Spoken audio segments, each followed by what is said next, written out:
Bismillahirrahmanirrahim. Wattini wazzaitun wa turi sinin wa hadzal baladil amin. Laqad khalaqnal insana fi ahsani taqwim. Tsumma radadnahu asfala safilin. Illal ladzina amanu wa amilus salihati falahum ajrun ghairu mamnun. Fama yukadzibuka ba'du biddin. Alaysa Allahu bi ahkamil hakimin.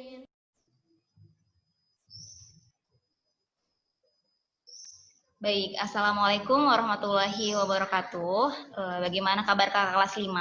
Semoga selalu sehat ya dan tetap semangat.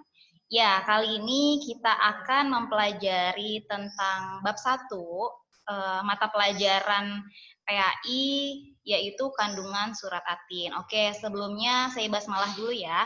Bismillahirrahmanirrahim. Nah, surat At-Tin seperti yang sudah kita pelajari sebelumnya, yaitu merupakan surat yang ada di juz 30, surat ke-95 dan memiliki 8 ayat. Kita bahas satu persatu mengenai kandungan surat At-Tin. Ayat pertama yaitu artinya demi buah tin dan buah zaitun. Nah, kalian bisa lihat di sini ada gambar buah tin dan buah zaitun. Nah, Allah melalui surat ini bersumpah dengan menyebut ciptaannya.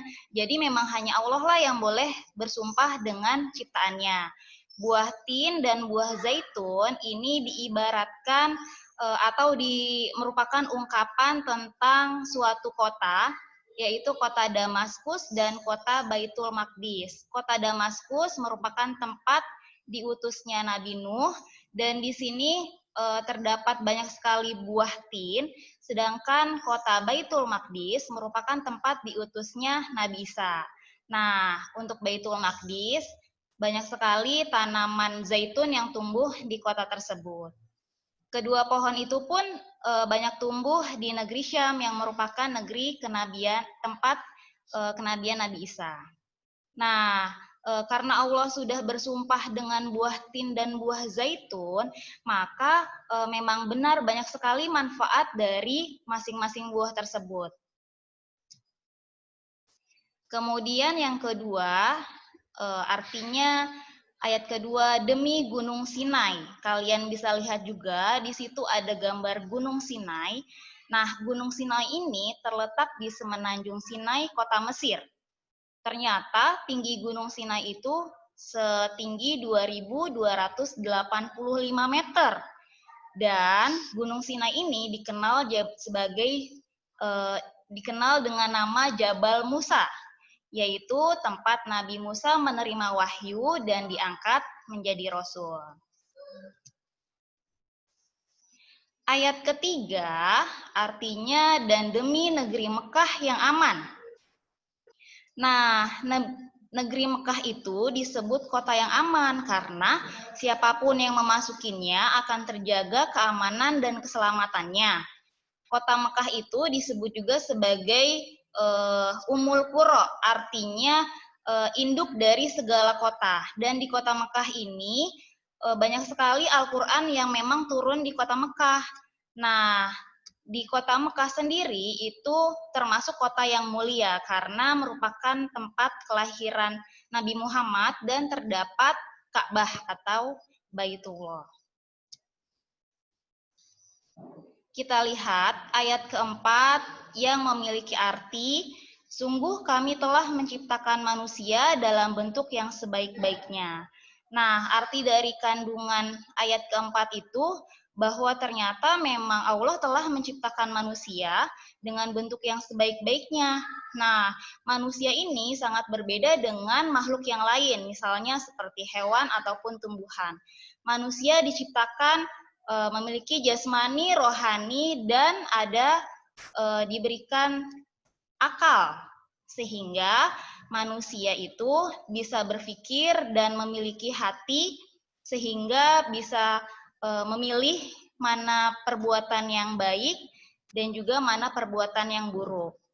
Nah, sehingga memungkinkan bagi manusia untuk menjadi khalifah di muka bumi. Kita lanjut, kandungan ayat kelima, yaitu kemudian kami kembalikan dia ke tempat yang serendah-rendahnya. Nah, manusia memang sudah Allah ciptakan secara sempurna, namun ternyata manusia pun bisa berubah menjadi makhluk yang hina, maka akan Allah kembalikan ke tempat yang serendah-rendahnya. Manusia akan berubah menjadi makhluk yang hina dan rendah derajatnya di hadapan Allah ketika manusia itu menjadi makhluk yang tidak bersyukur, kemudian selalu bermaksiat dan tidak mentaati perintah Allah. Ayat ke-6, kecuali orang-orang yang beriman dan mengerjakan kebajikan, maka mereka akan mendapat pahala yang tidak ada putus-putusnya. Nah, di sini manusia akan selamat dari kehinaan dan derajat yang rendah di hadapan Allah jika manusia itu beriman dan beramal soleh. Mereka akan mendapatkan balasan surga dengan segala kenikmatannya dan akan kekal di dalamnya. Ayat ke-7 yang berbunyi, maka apa yang menyebabkan mereka mendustakanmu tentang hari pembalasan setelah ada keterangan-keterangan itu? Nah, di sini melalui Rasulullah sebagai manusia teladan terbaik, kita menjadi tahu tentang ajaran Islam karena memang beliaulah yang membawa ajaran Islam. Dan kita tidak boleh mendustakan ajaran yang dibawa oleh beliau, oleh Nabi Muhammad, karena itu sama saja kita mendustakan Allah. Pada hari kiamat nanti akan ada pembalasan terhadap perbuatan manusia yang baik dan yang buruk. Ayat terakhir yaitu ayat ke-8 yang berbunyi, bukankah Allah hakim yang paling adil? Ya, jelas di sini bahwa Allah Maha mengetahui dan Allah Maha adil. Allah adalah hakim yang paling adil. Manusia akan mendapatkan balasan sesuai dengan apa yang diusahakannya atau dengan apa yang dilakukannya selama hidup di dunia. Nah, jika kita beramal baik, maka nanti akan Allah balas di dunia dan juga di akhirat nanti. Kalau kita berbuat sebaliknya atau berbuat buruk, maka Allah pun akan memberikan kepada kita balasan yang setimpal. Nah, jika amal kita baik, maka akan dibalas dengan kebaikan pula, yaitu surga. Dan jika kita beramal buruk, maka Allah pun akan membalasnya dengan yang buruk pula, yaitu neraka. Nah, kesimpulan dari makna kandungan surat At-Tin yang pertama, melalui surat At-Tin Allah bersumpah menyebut ciptaannya, yaitu demi buah tin dan buah zaitun. Kedua, negeri yang aman itu adalah negeri Mekah. Ketiga, Allah menciptakan manusia dalam bentuk yang sebaik-baiknya. Keempat, Allah memperingatkan bahwa manusia itu bisa menjadi hina apabila tidak beriman dan beramal soleh. Yang kelima, manusia menjadi mulia di sisi Allah apabila beriman dan beramal soleh. 6. Allah telah menunjukkan bukti-bukti hari pembalasan, namun manusia masih ada yang mendustakannya. 7. Allah Maha Adil dan bijaksana terhadap seluruh makhluknya. Oke, sekian pembelajaran kali ini mengenai makna kandungan surat At-Tin. Semoga dari makna yang sudah tadi kita bahas bersama, kita bisa memahaminya dengan baik. Jangan lupa teman-teman bisa dibaca lagi buku PAI-nya ya, bisa direview kembali. Setelah ini kita akan mengerjakan latihan bab 1. Oke, saya Hamdalah. Alhamdulillahirabbil alamin. Wassalamualaikum warahmatullahi wabarakatuh.